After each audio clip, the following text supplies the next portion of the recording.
Hello दोस्तों, थोड़ा सा पिछले एपिसोड में हमने देखा कि नॉर्दर्न ड्रैगन किंग खुद को कुछ ज्यादा ही चालाक समझ रहा था। उसे लगा था कि वो अपने सोल के टुकड़े को छुपा कर जैमियन से अपनी फिजिकल बॉडी रिफाइन करवा के उसे स्ट्रॉन्ग बनाते हुए जैमियन पर हमला कर देगा। लेकिन जैमियन को तो सब कुछ पहले से ही मालूम था और वो एक ही झटके उसके सोल को भी रिफाइन कर देता। इसी तरह करते हुए जैमियन ने एक बहुत ही खतरनाक सोल पपेट तैयार कर लिया था, जिसकी कल्टिवेशन को इंक्रीज करने के लिए जैमियन उसे अपने साथ थंडरपूल ले जाता है। दूसरी तरफ हम देखते हैं कि हुन तियानदी ने यहाँ नीली डिवोरिंग फ्लेम से कहकर हुन मशीन के लिए दोबारा से फिजिकल बॉडी रिफाइन करवा दी गई, जिस फिजिकल बॉडी की वजह से उसकी स्ट्रेंथ पहले से भी ज्यादा बढ़ चुकी है। वो एक 7 स्टार डोशिंग लेवल का कल्टिवेटर बन चुका था, जिसे उसने जैमियन के पीछे लगा दिया। साथ ही सर वो नीली डिवोरिंग फ्लेम के साथ अपने अगले एक्शन के बारे में प्लान करता है। दूसरी तरफ यहाँ हम देखते हैं कि पीछे थंडरपूल में भी जैमियन उसके सोल पपेट और साथ ही साथ लीगली कल्टिवेशन करते हुए अपने लेवल्स को ब्रेक थ्रू करना शुरू हो गए थे। जिस प्रोसेस में ये लोग ब्लैक डीमन थंडर्स की एनर्जी को डिवॉल्व कर रहे थे, पर तभी अचानक जैमियन को वहाँ पर एक गोल्डन ड्रैगन देखने को मिला, जिसे देखते ही जैमियन समझ आता है कि ये तो 9 प्रोफाउंड गोल्डन थंडर है, जिसकी स्ट्रेंथ कितनी ज्यादा टेरिफाइंग होगी ये तो सोचा भी नहीं जा सका।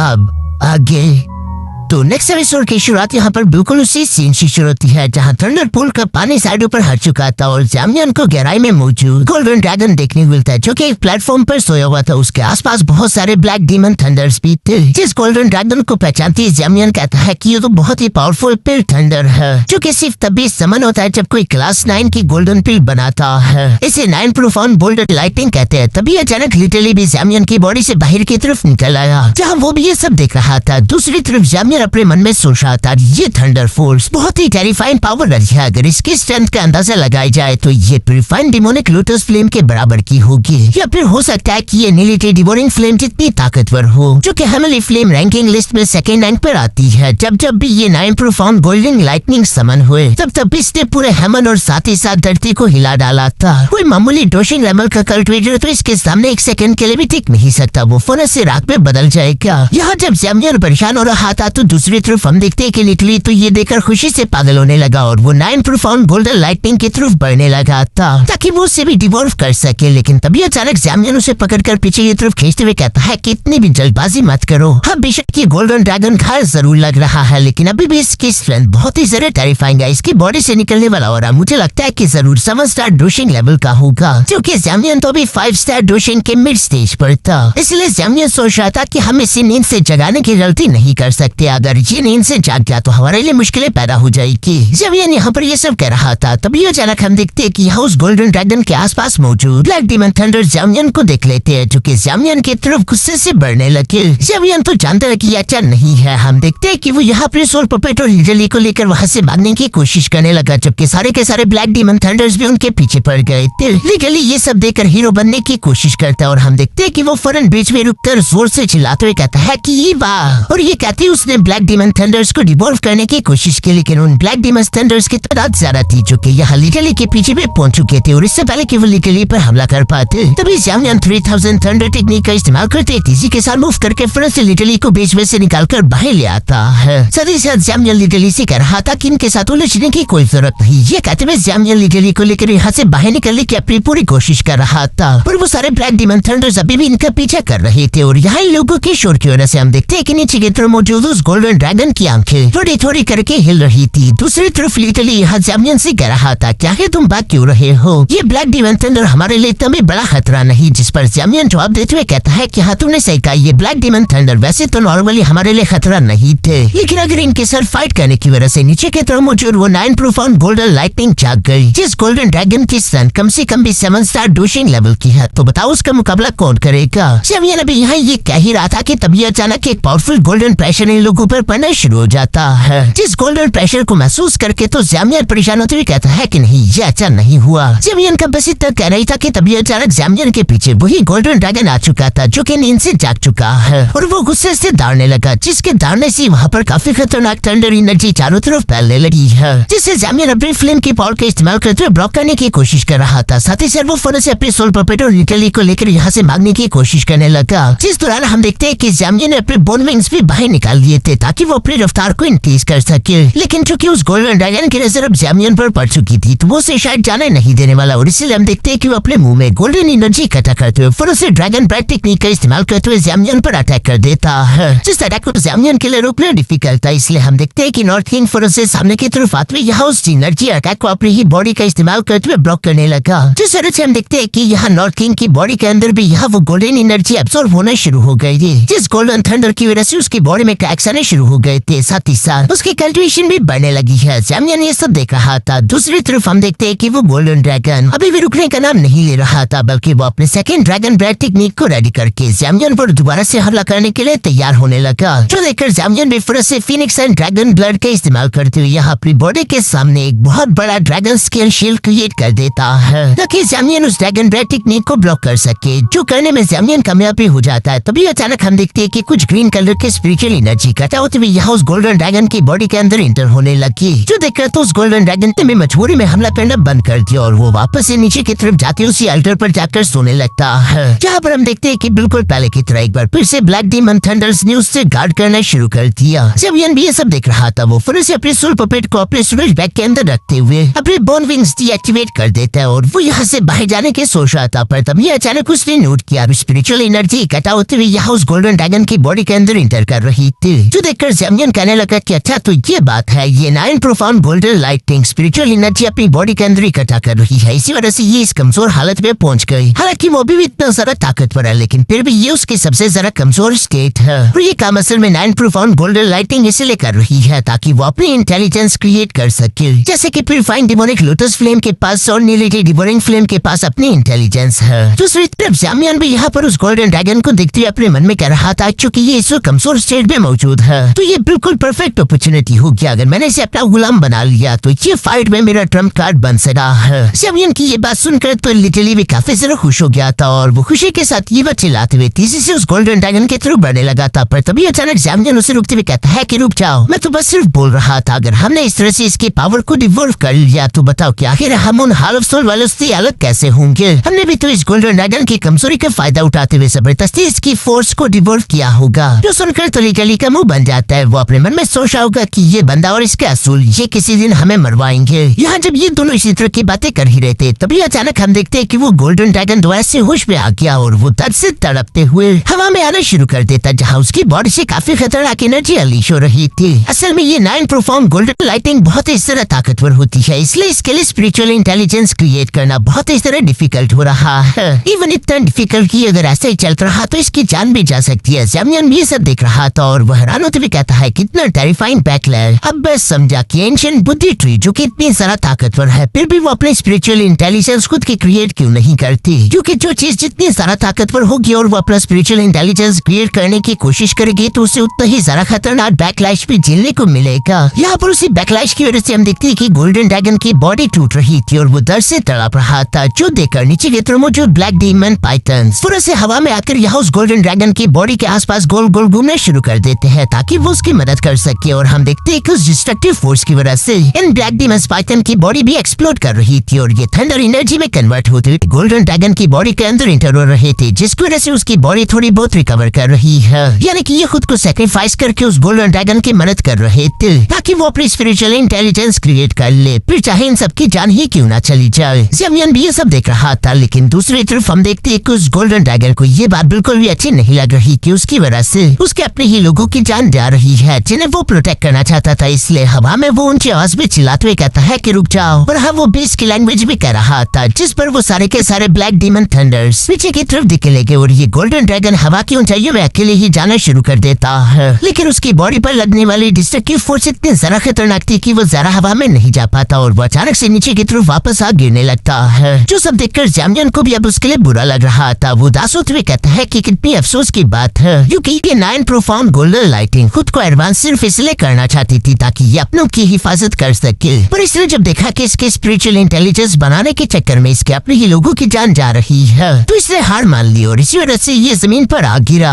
ये सैक्रिफाइस जैमियन को भी थोड़ा सा इमोशनल कर देता है, इसलिए वो लिटरली से कहता है कि क्यों ना हम उसकी मदद करें। जिसके बाद जैमियन यहाँ उस गोल्डन ड्रैगन से बात करते हुए कहता है कि तुम्हारी अपनी ही पावर तुम्हारे रास्ते का कांटा बनी हुई है, इसी वजह से तुम ये स्पिरिचुअल इंटेलिजेंस गैदर नहीं कर पा रही। इसलिए मुझे लगता है कि अगर तुम अपनी पावर इसको त्याग दो तो उसकी वजह से तुम आसानी के साथ अपनी स्पिरिचुअल एनर्जी को गैदर करके स्पिरिचुअल इंटेलिजेंस क्रिएट कर पाओगे। वरना तुम भी अच्छे से जानते हो कि इस बैकलैश की वजह से तुम जान से मारे जाओगे। गोल्डन ड्रैगन भी जानते रहे कि ये इंसान जो भी कह रहा है वो बिल्कुल सच है, इसलिए वो शांति से लेट गया था।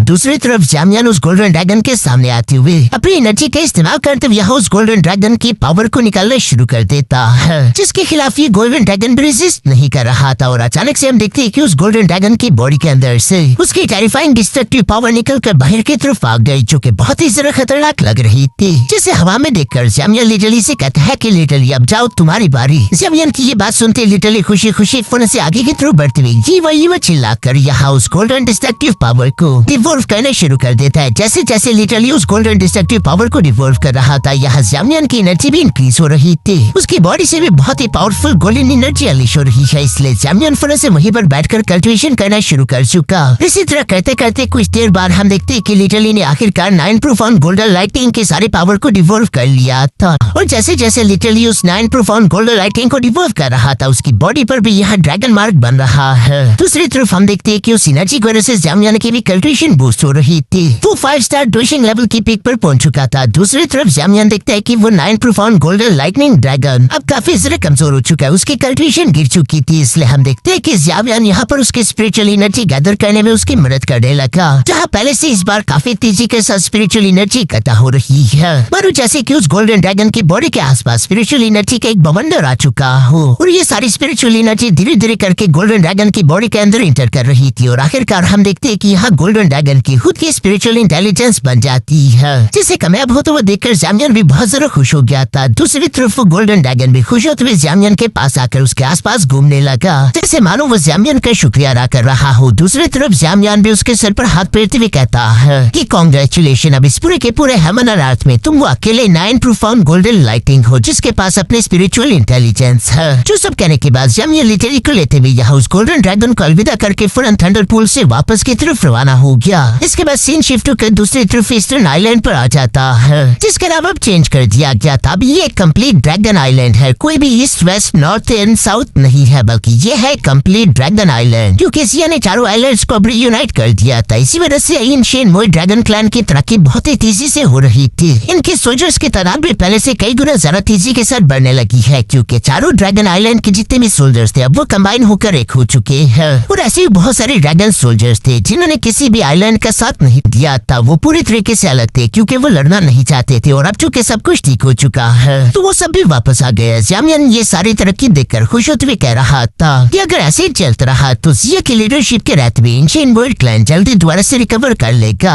अपनी उसी पीक पोजीशन में जहां वो हुन क्लैन और गू क्लैन के बराबर का स्टेटस रखता था। जो सब सोचने के बाद जामियान क्वीन मेडुसा से मिलने के लिए रवाना हो जाता है। सीन शिफ्ट होकर दूसरी तरफ क्वीन मेडुसा पर आके आता, क्योंकि एक तालाब के किनारे यहाँ जामियान का ही इंतजार कर रही थी। तभी अचानक जामियान भी वहाँ पर आ जाता है, जो कि आते साथ ही क्वीन मेडुसा से माफी मांगते हुए कहता है कि मुझे माफ कर देना जो मैंने तुम्हें इतना इंतजार करवाया। जिस पर क्वीन मेडुसा जवाब देते हुए कहती है कि कोई बात नहीं, वैसे मैं देख पा रही हूँ कि तुम एक बार फिर से पहले से भी ज्यादा स्ट्रॉन्ग हो चुके हो। जिस पर जामियान जवाब देते हुए कहता है कि हाँ, बस हाल ही में मैं डोशिन के 5 स्टार पीक पर पहुंच चुका, क्योंकि वॉइड थंडरपूल का एक्सपीरियंस कमाल का था। वहाँ पर कुछ ऐसा हुआ जिसकी वजह से ये सब कुछ मुमकिन हो पाया। यहाँ जामियान ये सब कह रहा था, तभी अचानक वहाँ पर जिया आ गई, जो कहते हुए कहती है कि तुम पिछले 2 महीनों से लाइव थे। मुझे और सिस्टर काइलिन को तुम्हारी फिक्र हो रही थी। अगर तुम थोड़ी और देर कर देते तो मैं और काइलिन खुद तुम्हारे पीछे वॉइड थंडरपूल आने वाले थे, ताकि तुम्हारी तलाश की जा सके। हमें तुम्हारी फिक्र हो रही थी, पता नहीं तुम कब सुधरोगे। यहाँ जिया जब ये सब कह रही थी तभी जामियान उसकी तरफ देखकर कहता है कि महारानी जिया, ड्रैगन एम्प्रेस, आप भी कुछ कम नहीं हो। मैं सिर्फ 2 महीनों के लिए क्या गया, आपने तो पूरे के पूरे एंशिएंट वर्ल्ड क्लैन का हुलिया ही बदल कर दिया। मैंने सोचा नहीं था कि ड्रैगन आइलैंड इतनी जल्दी इस हद तक रिकवर कर लेगा।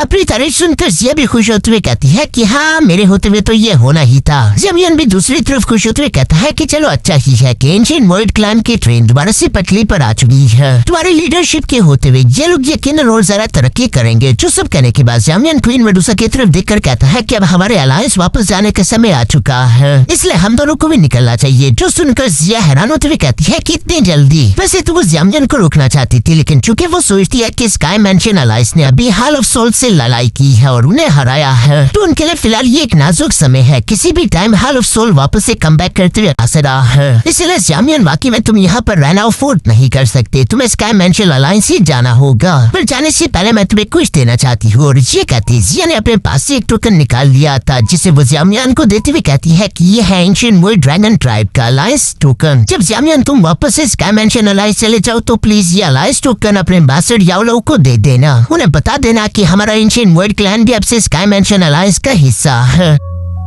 यानी कि एंशिएंट वर्ल्ड क्लैन भी स्काई मेंशन अलायंस का हिस्सा बनना चाहता था। जिस पर जामियन कहता है लेकिन तुम जानती हो ना कि एंशिएंट वर्ल्ड ड्रैगन ट्राइब अभी ही इतने बड़े प्रोसेस से गुजरा है। तुमने बड़े मुश्किल से इन चारों ड्रैगन आइलैंड को रीयूनिफाई किया है, तो मुझे लगता है कि फिलहाल तुम लोगों को आराम और रिकवरी पर फोकस करना चाहिए। सेंट्रल प्लेन के मसलों के लिए इतनी ज्यादा उतावली मत हो। और मुझे लगता है कि तुम्हारी लीडरशिप के लिए ये फैसला बिल्कुल भी ठीक नहीं होगा, क्योंकि हो सकता है कि इस फैसले की वजह से तुम्हारे क्लैन के लोग तुम्हारे खिलाफ हो जाए। जिस पर क्वीन मेडुसा भी एग्री करती थी और वो जिया से कहती है कि हाँ, इस मामले में जल्दबाजी नहीं करनी चाहिए। पर ये सब सुनकर जबरदस्ती वो अलायंस टोकन यहाँ जामियन के हाथ में देखते हुए कहती है कि इतनी बकवास मत करो, इसे ले लो। वैसे भी ये फैसला मैंने अकेले नहीं किया, बल्कि पूरे के पूरे एंशिएंट वर्ल्ड क्लैन ने मिलकर फैसला लिया है। वैसे भी एंशिएंट वर्ल्ड क्लैन ने हमेशा अच्छाई का बदला अच्छाई से दिया है। तुमने 2 बार हमारे एंशिएंट वर्ल्ड क्लैन को तबाह होने से बचाया है। हम लोग किसी कभी आसान नहीं रखते, ना तो हमारे एंशिएंट वर्ल्ड क्लैन के लोग कभी भी इस आसान को बोलेंगे। इसलिए अगर फ्यूचर में तुम कभी भी जामियन किसी भी मुश्किल में फंसाओ तो तुम हमें याद कर सकते हो, क्योंकि एंशिएंट वर्ल्ड क्लैन हमेशा तुम्हारा दोस्त रहेगा।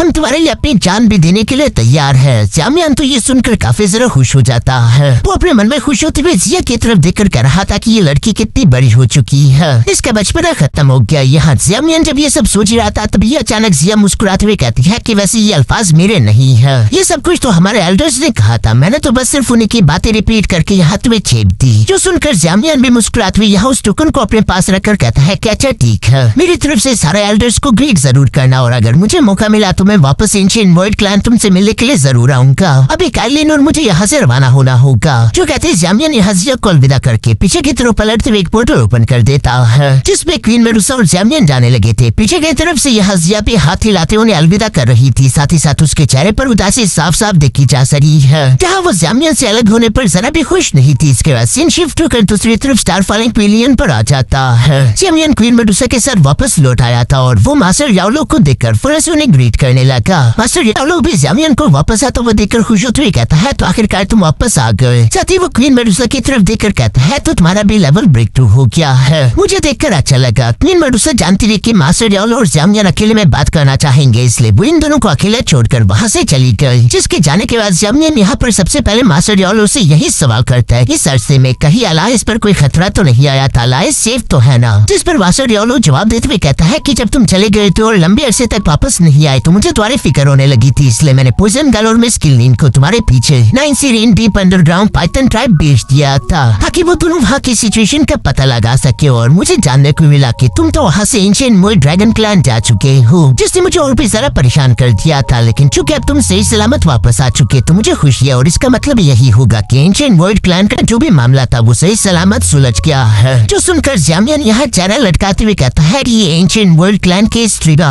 नतीजा आखिर मैं आपको कैसे बताऊं। जो सुनकर तो मास्टर याओलो को लगता है कि शायद वहाँ पर कुछ बहुत बुरा हो चुका है। वो जामियन से सवाल करते पूछते हैं कि आखिर वहाँ पर क्या हुआ, सब कुछ ठीक तो है ना। इस पर जामियन अचानक से मुस्कुराकर जवाब देते हुए कहता है कि हाँ, नतीजा बिल्कुल स्मूथ निकला। ये सुनकर मास्टर याओलो उसके सर पर टपली बजाते हुए कहता है कि तुम्हारी हिम्मत कैसी हुई मेरा इस तरह से मजाक उड़ाने की, तुमने तो मुझे डरा ही दिया था। ये सुनकर जामियन भी हंसते हुए फौरन अपने पास से वही अलायंस टोकन बाहर की तरफ निकालकर मास्टर याओलो के सामने रखते हुए कहता है कि ये एंशिएंट वर्ल्ड क्लैन ने भिजवाया है, जिससे लेकर तुम मास्टर याओलो भी सरप्राइज होते हुए कहते हैं तो इसका मतलब कि एंशिएंट वर्ल्ड ड्रैगन ट्राइब हमारे अलायंस को ज्वाइन करना चाहता है। वो एंशिएंट वर्ल्ड ड्रैगन ट्राइब के लोगों के साथ जुड़ने की वजह से स्काई मेंशन अलायंस की ताकत कई गुना ज्यादा बढ़ जाएगी, जो कि बहुत ही खुशी की खबर थी। जामियन भी इस बात को जानता था, इसलिए वो मुस्कुराकर हाँ में सर हिलाता है। साथ ही सर वो मास्टर याओलो से सवाल करते हुए पूछता है कि इस अरसे में जब मैं यहाँ पर नहीं था तो क्या हाल ऑफ सोल ने कोई भी एक्शन नहीं लिया। जिस पर मास्टर याओलो भी जवाब देते हुए कहता है कि हाँ उन्होंने कोई भी मूव नहीं चला, बल्कि उन्होंने हाल ऑफ सोल के जितने भी ब्रांचेस थे उन सबको खाली कर दिया है। और सारे हाल ऑफ सोल के ब्रांचेस इस तरह अचानक से खाली हो जाने की खबर काफी जरा अजीब थी। मास्टर डियालो को पूरा यकीन था कि हाल ऑफ सोल यकीनन कुछ बहुत बड़ा प्लान कर रहा है, जिस पर जैमियन जवाब देते हुए कहता है कि हाँ वो तो हम नहीं जानते, फिलहाल हम इतना ही कर सकते हैं कि अपनी स्ट्रेंथ को लगातार इंक्रीज करते रहे और इंतजार करें कि कब वो कोई चाल चलते और हमें उनके मकसद का पता चल सके। पर ये सब कहते हुए अचानक से जैमियन को याद आया और वो मास्टर से कहता है कि बाय द वे टीचर, मैंने टाइम का अंदाजा लगाया और काउंटिंग के बाद मुझे याद आया कि पिल सेरेमनी का टाइम बहुत ज्यादा करीब आ चुका है। जिस पर मास्टर डियालो भी थोड़ी उदासी के साथ जवाब देते हुए कहते हैं कि हाँ पिल सेरेमनी 1 महीने बाद होगी और अब चूंकि स्काई मेंशन अलाइज पूरे सेंट्रल प्लेन की सबसे ताकतवर फोर्स बन चुकी है, तो हमारे पास कोई दूसरा ऑप्शन नहीं सिवाय उस पिल सेरेमनी को अटेंड करने का। ये कहते हुए मास्टर डियालो साथ ही साथ जैमियन को ये भी बताने लगे कि मेरे पेरेंट्स ने मरने से पहले सिर्फ एक ही ख्वाहिश पीछे छोड़ी थी, वो चाहते थे कि उन दोनों का नेम भी याओ क्लैन के एंसेस्टर टैबलेट पर लिखा जाए। जो सुनकर जैमियन सवाल करते हुए पूछता है कि क्लैन एंसेस्टर टैबलेट्स पर नेम लिखने की आखिर क्या रिक्वायरमेंट है, जिस पर मास्टर डियालो जवाब देते हुए कहता है कि एंसेस्टर टैबलेट पर सिर्फ उन्हीं का नाम लिखा जाता है जिन्होंने क्लैन में बहुत बड़ी अचीवमेंट्स हासिल की हो। याओ क्लैन के हर एक मेंबर की यही ख्वाहिश होती है, उनका फाइनल गोल यही होता है कि वो एंसेस्टर टैबलेट पर अपना नाम लिखवाए। मैंने भी बहुत लंबे अरसे जब क्लैन को छोड़ दिया था, मैं कभी पलट कर वापस नहीं गया और इतने अरसे बाद जब मैं लौट कर वापस याओ क्लैन जा रहा हूँ तो मेरी सिर्फ यही ख्वाहिश है कि मैं उस एंसेस्ट्रल टैबलेट पर अपने पेरेंट्स के नाम लिखूं। लेकिन याओ क्लैन के कुछ ऐसे लोग हैं जो कि मेरे रास्ते में रुकावट बनकर खड़े रहेंगे और वो ये काम मुझे करने नहीं देने वाले किसी भी कीमत पर। जो सुनकर तो जैमियन अपने मास्टर डियालो की तरफ आते हुए कहता है कि बस सिर्फ आप इस ट्रिप की तैयारियां करें, बाकी आप सब कुछ अपने डिसाइपल पर छोड़ दे। यानी कि जैमियन ने टाल ली थी कि वो मास्टर डियालो की इस ख्वाहिश को पूरा करेगा। दूसरी तरफ मास्टर डियालो भी जैमियन की तरफ देखते हुए अपने मन ही मन में खुश होते हुए कह रहे थे कि जैमियन जो कि मुझे बचपन में कमजोर हालत में मिला था, अब देखो वो कितना खतरनाक हो चुका है, जो कि हेवन तक के खिलाफ टिका। जैमियन वाकई में बहुत जिद्दी लड़का है। जो सब कहते हुए मास्टर डियालो को जैमियन पर प्राउड हो रहा था और यहाँ से जबरदस्ती इनके साथ हमारा वीडियो कैसा लगा